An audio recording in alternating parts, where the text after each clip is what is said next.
The Minister of Works, David Umahi, has urged President Bola Ahmed Tinubu to ignore critics of the ongoing Lagos-Calabar Coastal Highway project, which has drawn criticism, especially over its costs, while speaking at the flag-off ceremony for the Lekki D Seaport Access Road in Lagos on Thursday. David Umahi stated that critics don't know what they are talking about and emphasized the importance of delivering quality and durable infrastructure for Nigeria. Let's take a look. I want to thank you very much, sir, for finding time to come here and to honor us for the second time. We thank you for commissioning the first 30 kilometers, and I will assure you, sir, that this first section will be completed by December, and we shall toll it. And section 2 will also be close to completion. I commend very highly the contractor, the high-tech. I continue to say, high-tech is not just a construction company, they are development partners. Because this highway that Rufai is asking me, tell me the cost of a kilometer. What can you quantify the cost of a kilometer in a way you have a section of 10 kilometers that has a pit of 10 meters to 20 meters, and you compare it to another section that has good soil, or the CBR is improved. Your Excellency, I'm a fellow of the Society of Engineers, and I understand the figures. I understand this work. So I want to assure you, sir, that the international financiers, they have given you kudos because they say the project is even undervalued. I commend you, sir, very highly, and I'm grateful for the support. Sir, don't listen to people. Give us more money. We will deliver all these projects, sir. We deliver, sir. Thank you, our great president, and God bless you, sir. All right, David Umahi there. I mean, that cracked a lot of people up. I mean, obviously, we need more money for road infrastructure. But before I come to you guys, meanwhile, President Bola Ahmed Tinubu told the Minister of Works, David Umahi, to disregard critics of the Lagos-Calabar Coastal Highway project while speaking at the launch of the reconstruction of the Deep Seaport Access Road. Tinubu said that those complaining about the project's costs don't know what they are talking about, and that if they don't like the road, or if it's too expensive, they could go to Idumota. Let's take a look. But I appeal to you, David, don't listen to those critics. They don't know what they're talking about. If they don't like the road, or if it's too expensive or tolling for them, they could go to Idumota. My own is to affirm our commitment as an administration to deliver enduring infrastructure across our great nation. Forget all the misconceptions. You are a thinker and a doer, a great professional, David. I am very proud and honored to have you. David is a doer, a thinker, and a great professional. It was quite refreshing to see. Yes, it was quite refreshing, though, to see the president commend David Umahi in that manner, saying, don't, react to critics, because Rufai, your name came up plenty times from, David Umahi saying, you were tackling him over the cost of the project, but also the fact that, the president said, if you don't like the road, go to Idumota. Rufai on fire. So I can take my other reply. Dear Minister David Umahi, I love you. I love you so much. And I love you with the love of God. But you see, the creed I have signed when I started this job over 20 years ago is to amplify voices of people that would never be amplified. I would do it in ways that will not please everybody. And I'm not here to say I'm perfect. But one thing you cannot fault me for is the fact that I do not amplify the voices of the people that need to be amplified. You said here on this platform yourself that they decided to give the contract to one particular company. And we made a case for due process. I've heard people argue in the past that, all the works done in the past, were done by one just company, they just allocate it to them. But I've also had an experience, and I sit with a lot of elders, people like the likes of Alhaji Femi Okuno. I remember when we were talking about this Apapa port situation and a place for them to stay. And Alhaji Okuno, then Commissioner for Works, was showing me the documents.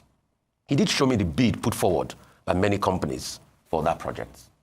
So Nigeria has actually had a time in the past where bids are made for projects. And all I want is, despite the fact that I love you so much, and I'm sure the feeling too is the same, accountability.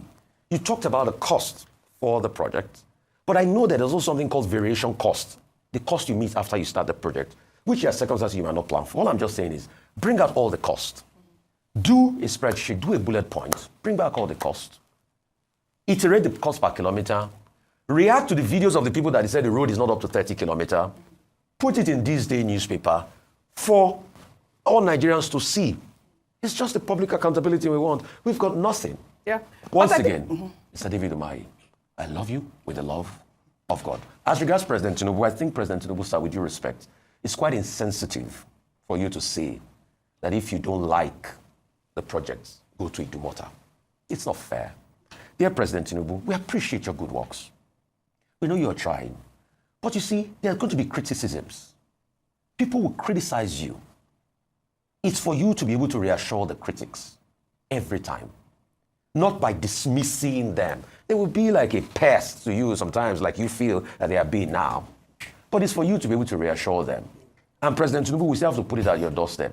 We don't know the cost, but whatever the cost might be, it might be hard for a lot of people to pay that money. So please, see what we can do so that people can also enjoy the road when it's completed. That's just all. But don't tell them to go to Idumota. Some of them, their work is here and they live in Ajah. There are millions of people that live on that stretch. Not everybody will live in Idumota.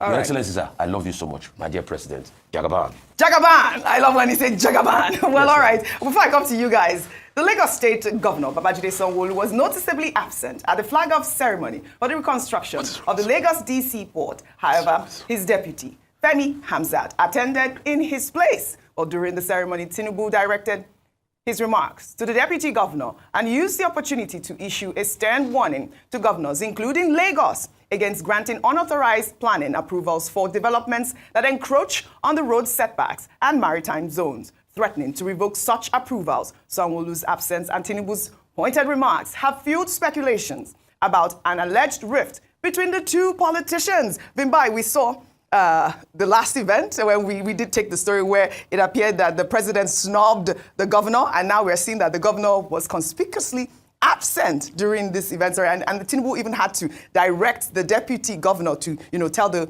governor not to approve those projects. But let me take this tweet from David. He wrote, if I'm not wrong, this is the first time Governor Sanwo-Olu will be absent in events like this inside Lagos State. Anything fit nor they sup within them, meaning it might not be anything, but the game is the game. Meanwhile, the Lagos State Governor has had his hands full. On Thursday, he revealed in a post on X that the state had taken delivery of 3 new train sets comprising 12 coaches for its Blue Line Rail project. Governor Sanwo-Olu said the new additions will reduce waiting times and improve comfort for commuters. Let's take a look.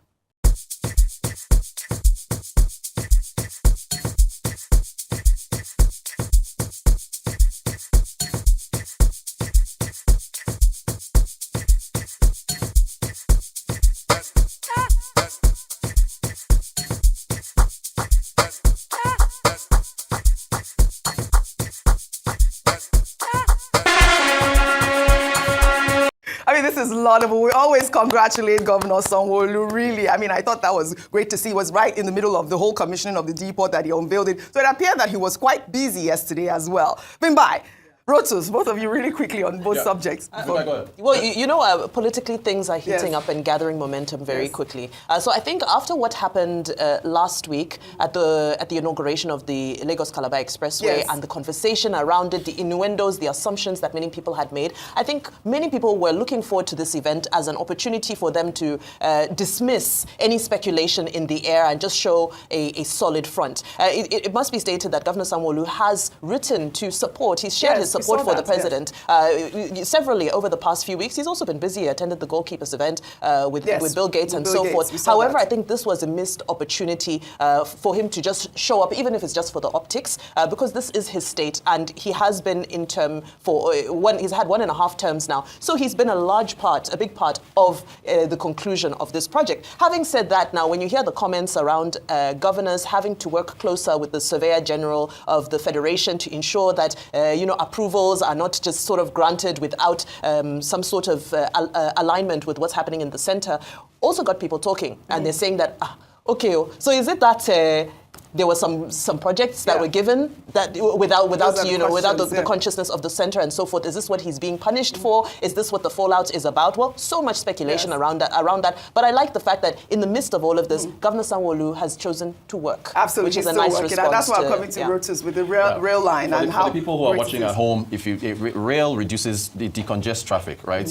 I personally, sometimes don't like driving in Lagos because there's so much traffic. Yeah. And so Los Angeles, New York, New Delhi, all these other big cities, commercial cities have a lot of traffic. It's a supply and demand issue. You Yes. add more of these coaches, give people a chance to be able to not drive, also be able to use the rail line. And we just need to add more of them to take us across the state and connect it to the rest of the southwest. So that's a good development with respect to infrastructure. That's the theme for all throughout yesterday, from that Lekki road that was commissioned to this infrastructure. This is what we've been asking Yes. for, and that's what is being delivered at the federal and state level. Rotus, you are absolutely spot on. At the federal